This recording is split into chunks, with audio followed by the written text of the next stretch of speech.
To find the activity page on Temu, follow these steps. Open the Temu app.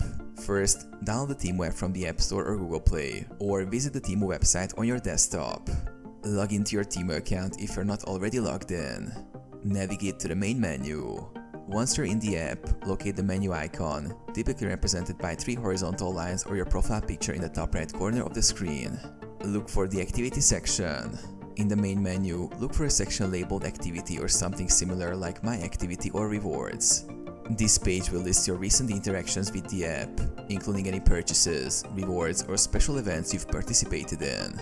Explore the activity details. Tap into the activity page to view a detailed list of your actions.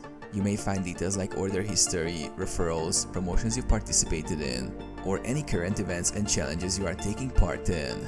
Participate in events. The activity page often features ongoing promotions or challenges, such as daily rewards, games, or giveaways that you can join for additional benefits or prizes.